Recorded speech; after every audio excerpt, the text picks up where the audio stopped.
Okay, we are live. Happy Friday to everybody. I am Ryan Catherwood, and that is Chris Marshall. And this is Alumless. Alumless is a Chris Marshall advancement consulting production. As you all know, on the show, we discuss alumni and donor engagement strategies and other trends in university advancement. Thanks to our listeners for making Alumless part of your routine, whether you listen to us at the office or you're working out or making something for dinner and you have Alumless playing in the background. We're grateful that you are taking some time to listen to us. We're broadcasting live today, as we always try to be, although not every time are we live. Today we are. We often get an energetic discussion going in the LinkedIn comments, so please be sure to say hello, what school you're from, introduce yourself, and of course, don't hesitate to ask Chris or myself any questions that you might have. But better yet, questions for our special guest today, Duane Wiles from the University of Tennessee, Knoxville. If we can't get to your questions during the LinkedIn live broadcast, we'll be sure to ask it during the bonus segment, which we air by podcast. So, of course, be sure to subscribe to the podcast version of Alumless to catch the entire episode. Chris, what's going on? How are you? Good to see you. We were together in person. We were. We landed together at Boise State, William and Mary, and this time University of Buffalo. University of Buffalo. And not only that, we were on the same flight from, and we did some jockeying around and managed to sit together on the ride to discuss the project, which was cool. Chris, as many of you might know, is a world leader in points. When it comes to United Airlines as well as Marriott. So are you at the highest level now, Chris, or this just next highest? On United, I am at the second, the only one above. I'm at 1K, and then the one above is global services, which means you spend a lot of money on United Airlines. There's no even way you can track whether or not you're close to it. They just tell you you've gotten it. But I don't think I'll ever be there because I don't do those, first class international flights like some of the business travelers do and get that status. True. But on Marriott, I even beat out our friend at William and Mary, Matthew, who posted it. He had 1,800 nights at a Marriott over the last 20 years. I looked up mine when we were on the flight together, and it was like 2,400 in the past 8 years or something. It was crazy, whatever it was. It's a very, very large number of miles. And your Marriott Bonvoy account is similarly large. But I thought it would actually be interesting to share with listeners maybe some of your travel strategies. And you are an expert business traveler. I was impressed the way that you hustled to the airport and caught a flight in about 70 minutes yesterday afternoon. What would you, for those out there who are sort of like, Chris Marshall, give us your secrets on travel. What would you say? Get every single travels. If you're going to do a lot of traveling, get every single thing that's offered. TSA pre, get clear, get global entry. There's a few ones. If you're in the UK a lot, they're coming back and forth from the UK. It's made a lot easier. Pick a couple, pick an airline, pick a hotel, pick a rental car, although I almost always Uber nowadays, and just stick to it. And points accumulate, and great things can happen when you do business travel and points accumulate, and you can take your family who have missed you all that time on great vacations because you're using those points you've accumulated. Those are from little ones, but there's all kinds of hints and secrets about getting through airports quickly and all that. Pack one carry-on bag, kind of, those things. And don't schedule your, a second flight, less than 2 hours because there's, you might layovers or missing it, right? Yeah. Morning flights are always better. They're more likely to go on time than evening flights. Hard to do in our business, but anyway, Well, you're back home, sort of home today. You're on the campus of Lafayette College, right? Which is interesting because it's sort of the arch rival of your alma mater, Lehigh. So I know you're both excited to be there, but also somewhat conflicted. But I think, and you're there for the long term, right? I mean, you're spending a day a week there for the next year. And I thought that was something that folks who think about consultants might not know is that, you actually are, in this case, part of their team for a long period of time. And that is something they do. Can you share just a little bit about that? Yeah, it's the category falls under sort of interim staffing. I mean, they had some exodus, like many schools have had over, coming out of pandemic and changing work styles and hybrid and this, that. They needed some help sort of permanently hold down some of the things. I think of it as sort of there's couple people here who are driving, but my hand's sort of on the wheel, ready to help them as they need it. So it's on call regularly throughout the week, and then we've scheduled a day every week where I'm here, at least one. Some of the weeks are 2 days. Right now we're sitting in a meeting with a wall, a whiteboard on the other side here that has start, stop, continue, and rethink. And we spent the last 2 hours going through all the annual giving work that falls into those different categories. And then this afternoon, we're going to spend on the alumni engagement work, with the goal of trying to think about how do we focus and streamline, which is the word you always hear me use, Ron, right? Focus, focus, focus. The work they do on the most important things, given the limited staff that we have. So it's a really, and from my standpoint as a consultant, it's my favorite work to do, because you feel like you're part of a team. You're not coming in, assessing and writing a report. You're coming in and saying, let's do this together. One of the things I love most is working with a team, and you feel like you're part of it in these scenarios. So I'm fortunate. No doubt. People here. Even though they're our rival, if I'm a Lehigh person, they're good people here. No doubt about it. Well, certainly a great opportunity for both you and the team there. But, I think one of the interesting questions when you're in on that kind of an opportunity is working with a team over the long term. How do you set goals? What observations, have you been able to make there with the team sort of broadly? And how do you think about goal setting more broadly in our space, right? In terms of setting markers. I thought that was sort of interesting in your interim status there, but then thinking more broadly. Yeah. I'm going to be quick on this, because our guest is going to talk about this extensively, and he's one of the best at this. And goal setting and alumni engagement has been sort of a reach too far for many institutions and many programs out there. And, in an interim role like this, it's very simple. It's we have some gaps. We have a lot of work that we got to get done. It's a liberal arts college with 30,000 alumni, with 30,000 events and details that go on throughout a year. And my role in goal setting in this case, today in our retreat, is to figure out what are the most important things that have to happen, and what are the things that we're going to just not do or hold for the next year. For us, goal setting means it's literally in this year. When you're in a broader context, I think you have annual goals, but you have longer term goals as well. It's trying to get to a point where, and it also comes back to my days as a collegiate swimming coach, where what time do you want to hit this year, but what time do you want to hit by senior year if you're a collegiate coach, or if you're an elite athlete, it's I want to do this in these years, but by the time I hit the Olympic year, I want to make sure I hit this. It's setting those marks. And on the alumni engagement side, Case has laid out a formula that allows us to start this process. Now, that's the beginning of it. The details, and that helps you measure breadth of engagement. When we get into it with Duane a little bit, we're going to talk about breadth, but also depth, meaning, how, if you count the Case categories, counts everybody the same, but the chair of your board and, your top donor and your number one volunteer and person who goes to a bunch of events counts as a one. That's the same as the person who did only, clicked an email open on their phone. And so measuring who's doing what and having a sort of a weighted model that allows you to set that gives you a chance to set goals for both breadth across your population or segments of your population. You could have a college or school within a university have a certain goal. You can have for breadth of engagement. You can do it by class year, et cetera, or affinity group. But the depth goal is a really interesting one. I have several clients working on now a scoring model that can help indicate to them, is their population getting more engaged as a breadth, but generally speaking, are we getting deeper engagement? And does that lead to other outcomes like giving? And that's the kind of goal setting I like to see schools thinking about. And I would put it in the, fairly sophisticated level of an alumni program if you're having these kinds of conversations. Yeah, I would agree with that. Well, let's talk to Duane, bring him out, add him to the discussion. Duane Wiles, how are you, sir? Hey, I'm doing great. As we like to say up here on Rocky Top, happy Big Orange Friday. Yeah. Happy Big Orange Friday. Duane is in a great mood down there in Knoxville. Duane is the Chief Alumni Officer at the University of Tennessee, Knoxville. It's great to have you on the show. So Duane, you've been at UT for almost 3 years now. How has your thinking changed around goal setting throughout your tenure? And you started right before the pandemic, right? Which was obviously, I'm sure, challenging for you. So I imagine goals have changed a lot now that we're back being fully in person again.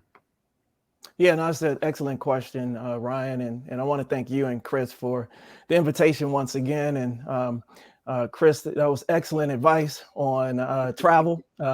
Global entry has been heaven sent for me, no doubt about it. And also, it is so true. if you find the right airline and the right hotel, stick with it so that those points can add up. So very much appreciate it. And I'm glad that you reinforced that. So I know I'm doing the right thing. Yeah. But getting back to goal setting, for me, it is all about alignment. Aligning your goals, as I like to say here at the University of Tennessee, with the enterprise. And I say the enterprise because we are part of a UT system. So you have the UT system, which is under the leadership of President Boyd, also our CEO and president of the UT Foundation in Witcher. Then you have the UT Knoxville campus. So that's under the leadership of Chancellor Plowman and my boss, the Vice Chancellor for Advancement in Bryant. Now, for us, understanding these expectations, meeting and exceeding those expectations is our focus. And I really like what Chris said earlier, and I couldn't agree anymore. And that is the importance of having a focus and streamlining.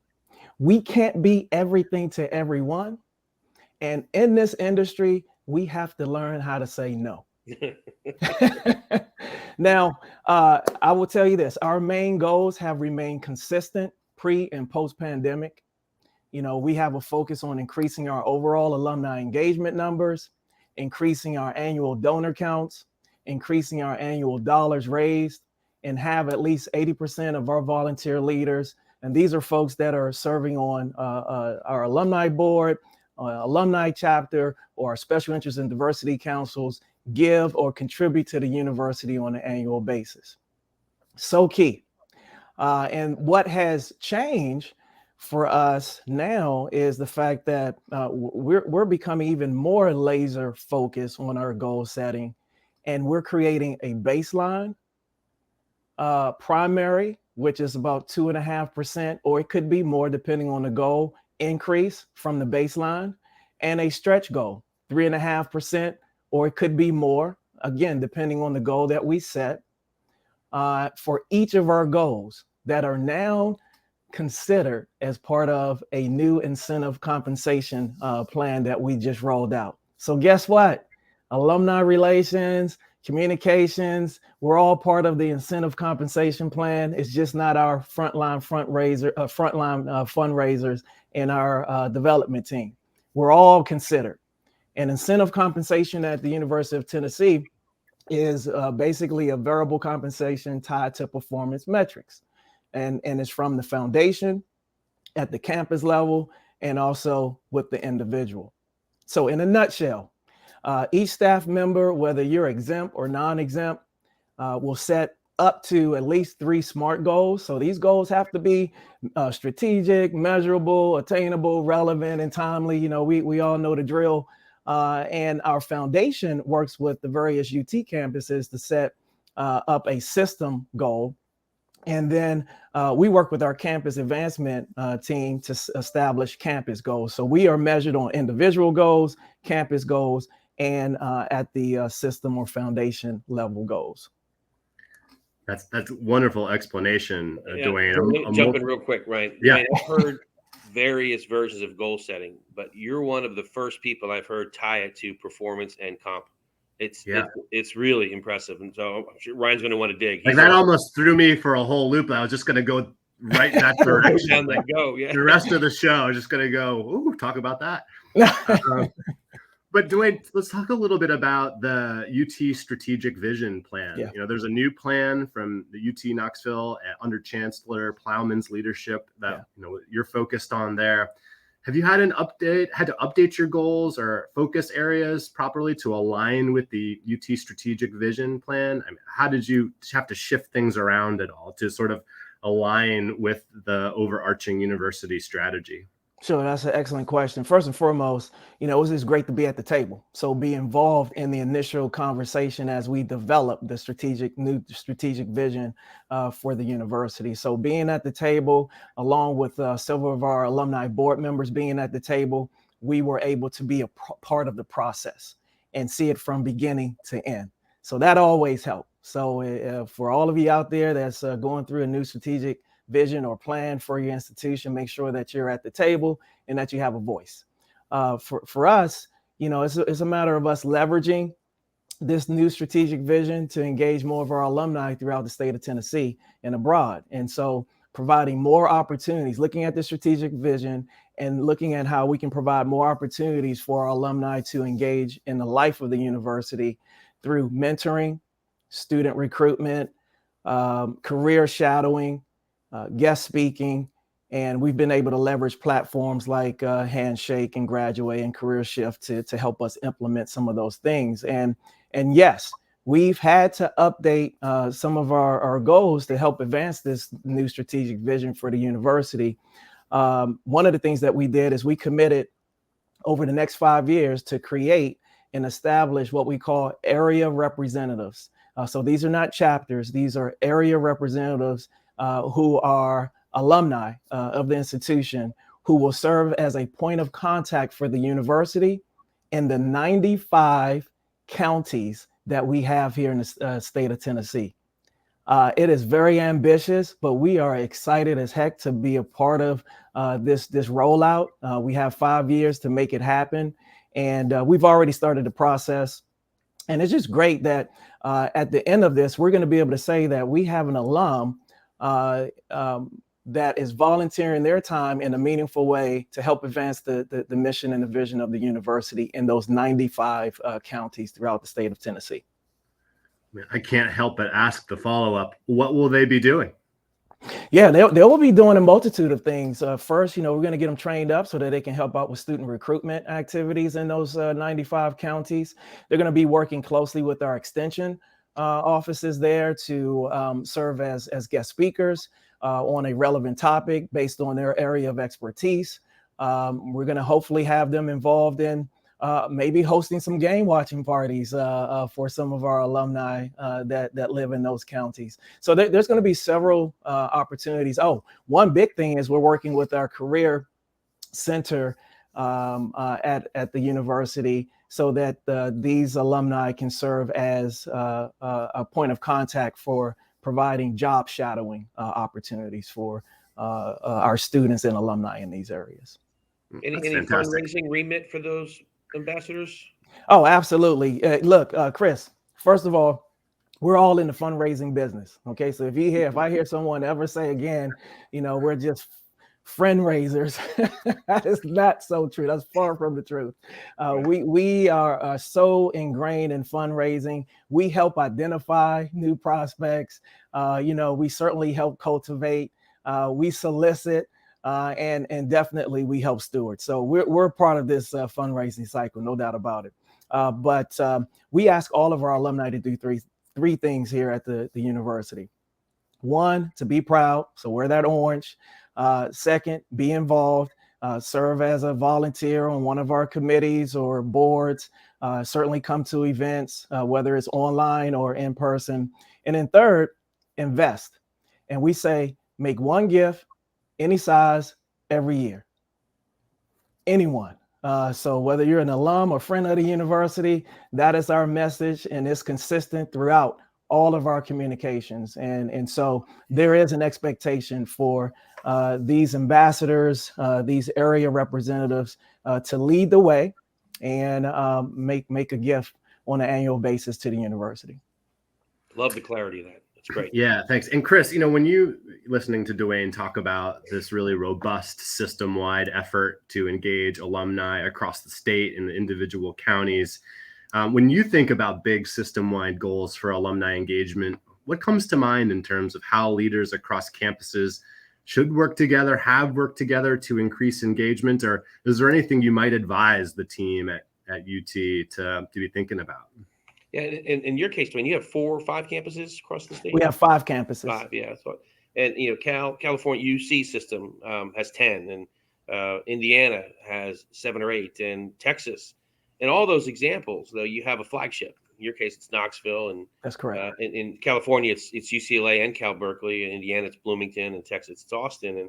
And they're going to drive the biggest part of that goal. And the question I'd start with is, do people who went to the other campuses that aren't the flagship have the affiliation to the system to the brand of UT, or is it to that particular campus that they were part of? And I think the answer is going to vary. But if you're in California, for example, I know for sure if you went to UC Merced or San Diego or Santa Barbara, you name it, Santa Cruz, the school I worked with, you're to that campus. Your system-wide affiliation isn't very strong. It has to do with your campus experience, I think, mostly. But from a system-wide standpoint, there are there's strength in those numbers of collaborations with vendor relationships. For example, you can all 10 schools use the same platform and benefit from that. But I'm most familiar with UC. I'm going back to the example. They have, Cal and UCLA have 500,000 alumni each, and you throw in the other ones, then you're close to 2 million alums across the state of California. The power of that group coming together to help legislative direction in the state of California around higher education and funding, and that's where the coming together of the groups makes sense. I don't think personally, I don't think that, and I love, Duane, if you have a counter to this, I'd love to hear it. Trying to get someone who went to a different campus to support Knoxville, maybe as a football fan, might be relevant in that regard, but they're going to want to connect to where they have that connection. So goal setting is more important to me around the campus-based version, but using the collective voice of those alums to help lobby or to help whatever the issue might be, I think is where the goals can come. Duane, what's your thoughts? No, you're right there on the money, Chris. Yeah. I mean, oh my goodness. That basically there is a role for the system and there's a role at the campuses. Yep. And the key is collaboration. As a matter of fact, President Randy Boyd says, "Hey, be one UT." And so there's opportunities for collaboration. And I'll tell you, just my example here in serving in this role. I meet with my counterparts at the other UT schools on a monthly basis via Zoom. And then all of the chief alumni officers from the various UT campuses sit on what we call the Board of Governors. And we meet about 3 times a year, and we meet on one of the 5 campuses. And we've collaborated on several alumni engagement efforts to increase engagement overall, including launching Connect UT, leveraging the Graduate platform. So it's an online mentoring and career networking platform. And we also leverage, I think the company is still around, PBC Guru, during the pandemic. And we launched an online book club for the 5 campuses. They're still around. And, okay. And so, as far as I know, anyway. The other thing that we work collaboratively on as a campus, because you're right, you're greater in numbers. And so we work together to help identify alumni from the various campuses to join our legislative advocacy network and serve on the Alumni Legislative Council. And so that is key. There's a ton of collaboration. I found it to be very valuable in working with my colleagues across the campuses, and looking at things holistically, not just from the campus level, but also from the system level. And when you have those conversations, Duane, with your colleagues at the other campuses, and I have to imagine, because of what Chris said, there are affinities, and each campus has some unique qualities to them. Do you have conversations with your colleagues where they say, "Hey, that might work at UT Knoxville, but it's just not going to work over here"? Or in general, are you making collective decisions? Or maybe, I guess both can be true, right? Yeah, I mean, look, we've had those types of conversations. There have been times where we've come to the table and say, "Hey, this could work for all of us." Example, launching Connect UT. And then there's other instances where, what we do here in Knoxville, it just doesn't make sense for the other campuses. A good example of that is leveraging our chapters and hosting game watching parties. Some of our schools don't compete athletically. And then some of the campuses, there's a difference between FBS and competing at the FCS level. So you're going to have more involvement and probably greater affinity for those game watching parties here versus the other campuses, which is okay. I mean, it's just the difference. Do you include invitations to regional events? I'm assuming the further you get away from Knoxville, the answer probably is more yes, that you were going to invite people from the other campuses to that event in New York City or Yeah, in LA. that's a good question. On some events, yes, and others, not. It depends on whether it's strategically aligned. So, for example, every year we send out invitations to all of our alumni to attend an event in Washington, D.C. Around our federal elected officials getting together for that annual baseball game that they do. So it makes sense for us to invite all of our alumni from the various campuses to partake in that occasion. But then there's times where, let's say, if we're hosting an event in LA specifically to our campus, we would just invite alumni from the University of Tennessee, Knoxville to that event. Hey, you have a future as a consultant because you started that answer with "it depends." Every consultant uses it. You let me know when you're ready, Duane. Right? Hey, I've been around for quite some time. I'm learning. I'm still learning. I think I'm getting there. There's always a nuance. That's the answer. You've talked a little bit about the collaboration across campuses in the state. I was going to ask you about collaborations on campus. What are some of the goals you have, partnerships with units like career services or athletics or other schools or colleges? Yeah, I mean, we look, first of all, partnerships are key to our success. We cannot do it alone. We graduate a large number of alumni every year, but our staffs don't continue to get, bigger to meet those expectations. So partnerships are key. And so we partner with many offices, departments, centers, colleges on campus, including athletics, our career development area, enrollment management, admissions, the Center for Global Engagement, student life, our DEI office, and many more. And I'll give you some quick examples. So DEI, we just celebrated our homecoming last week, and I attended a Black alumni soiree, which was hosted by our DEI office. And so I had an opportunity to go and partake in that and share a few words on behalf of our Office of Alumni Relations, in addition to them hearing from our Vice Chancellor for DEI. So just, collaborating, being there together and hosting that group really makes a difference. And it freed up my team to be able to host other homecoming events and activities. The other thing that we partner with strongly is with our athletics department. I know that at other schools, sometimes they don't have the best of relationships. I can't say that here. I mean, our relationship with our athletic department, while things can always be better, look, we have a great relationship. And one of the events that we started doing 2 years ago when the pandemic hit, and we continue to do it, is our countdown to kickoff, tip-off, and first pitch Friday events, where we highlight our football team, our basketball team, and our baseball team, and we invite some of the coaches to partake in this, leveraging this platform that we're using now so that we can stream it on some of the other social media sites. We also bring back former student athletes and interview them. And it gives us a chance to really highlight some of our star, what we call VFLs here to help host.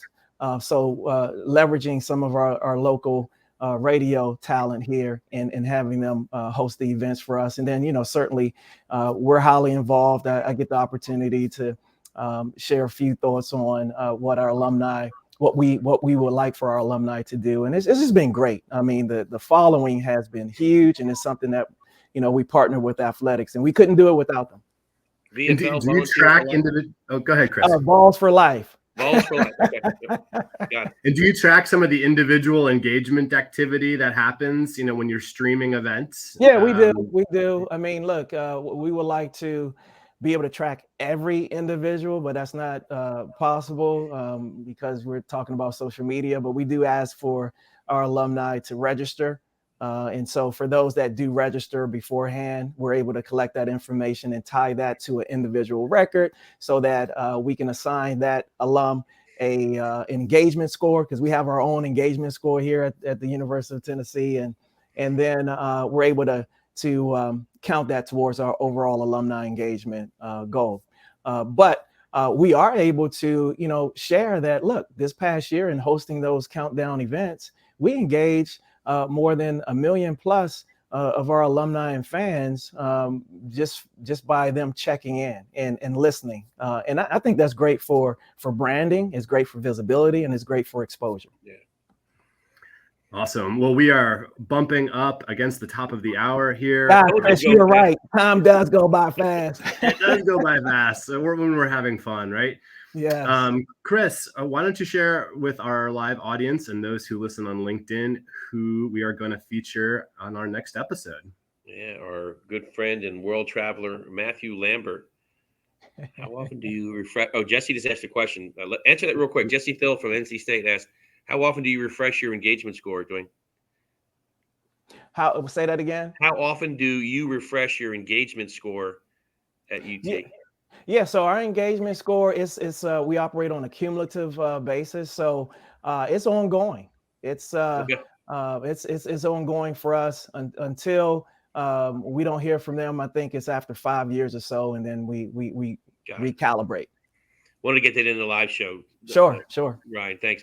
So Matthew Lambert, the Vice President for Advancement at William & Mary, one of the most thoughtful leaders I've ever met in my 21 years of doing this in the career. We're doing a project with William & Mary right now. Ryan and I are, and he'll be our guest on the next show in 2 weeks from today. Yes, November the 11th, if I am not mistaken. All right. Well, that is it for the live show. Thank you for everyone for listening. And we'll be back in 2 weeks. Be sure to subscribe to the podcast so you can hear 30 more minutes of Duane Wiles. All right. Bye, everybody.